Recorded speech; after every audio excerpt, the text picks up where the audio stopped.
Hi mga kalugit, may ara duman kita sang customer mga kalugit no. Ang kuko ni madam mga kalugit, nagbanog ang iyang kuko. Nagbukol ang iyang kuko mga kalugit, ga inantos tara si madam sa iyang kasakit sa iyang kuko mga kalugit. Lantawan yung iyang kuko bala o. Dako-dako ta nga kuko nga burokol sa iyang kuko mga kalugit no. Kanamit gid sa pamatyagan mga kalugit once nga matanggal gonan. Gitusok gid nakon mga kalugit kay para matanggal kasi mga kalugit damo-damo nga hambal nga ano daw hindi daw maayo pagkakat sa akon nga paglugit. Alam niyo mga kalugit, sasabihin ko sa inyo mga kalugit no, tanawan niyo bala maglugit og kuko ang mga doktor mga kalugit.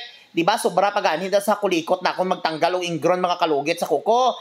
Ako mga kalugit grabe ko mag-overcut lalo na ang kuko sang customer mga kalugit nga nagabanog-banog ang mga kuko sa customer mga kalugit.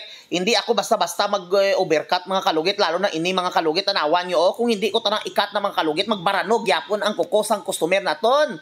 Anto yung mga kalugit o nang tawaho halin sa puno kag punta mga kalugit kailangan gud na siya ikat mga kalugit kay nga aman kay kung hindi tanggalo na magbaranog yapon kamo sige ra kamo kawakal sa akon sige ra mo ka pamantay kahulag karakon penyo inyo nga kaugulingon hindi nyo mabantayan mga palahikay kamo kroni chares lang. So amo nang maghambal ko gani sa inyong mga kalugit, kung magtanaw lang gid kamo, tanaw lang gid kamo, kung hindi kamo magtanaw, pagharalin kamo sa akon no. Nga sige tinyo ka ano dra sa akon nga girinaway niyo ako, chares lang. So basta lang mga kalugit, ako iba gid ako mga kalugit, may ara gid ako nga diskarte sa kinabuhi. Kita may kanya-kanya kitang diskarte sa kinabuhi no. So tanawan nyo anay, hodam-damo kami customer karon nga adlaw, tanawan nyo. Diyos ko, damo-damo kami customer, subong nga aga mga kalugit, subong nga adlaw, lantawan nyo ang mga customer namon mga kalugit, naga-adormo, alamon mga customer di sa salon, kailangan nyo mag-appointment diri bago ka mo mag-adto, no?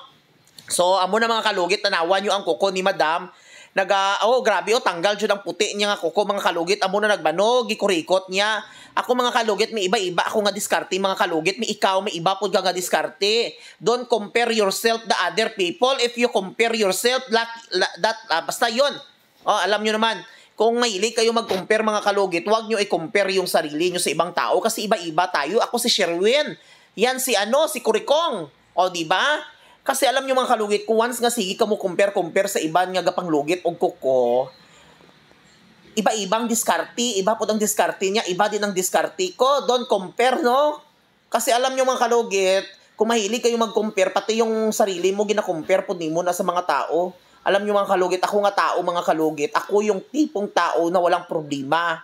Kasi alam nyo mga kalugit, mabait akong tao, lalo na pumupunta dito yung mga customer ko sa aking salon, friendly talaga ako mga kalugit, no?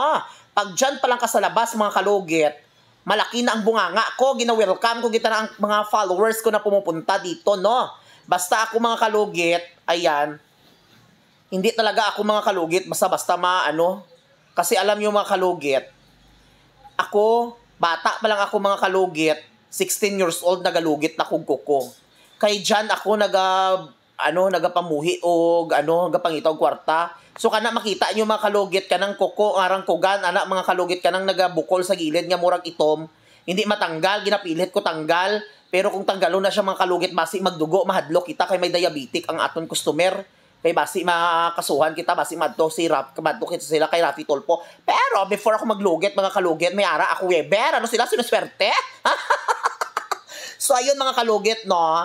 Kahit gani hindi kita mamantay og hulag ka tao, barantayan yung inyong kagulingon, hindi ko mo sige pamantay ka hulag, no? Inyo gay koko dira oy, magay koko nyo sige ko mapantay ka hulag.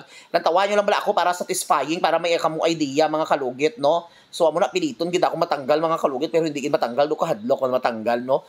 So kailangan nyo mag-appointment mga kalugit para bungga-bungga para hindi ka mo basta-basta diri mga kalugit maghintay kasi marami talaga tayong mga customer dito sa salon. At saka mga kalugit, ako nga tao mga kalugit, maistoryahan mo ako, ma-okay ako mga kalugit. Kung maingon ang customer niya, wag overcut, hindi ta ako mag-overcut. Kung kuko mo timo nga gabaranog ang kuko, kailangan na siya i-overcut, di ba? So amo lang na mga kalugit ang mahambal ko sa inyo. Maraming salamat sa mga gasuporta sa akon. Ayan.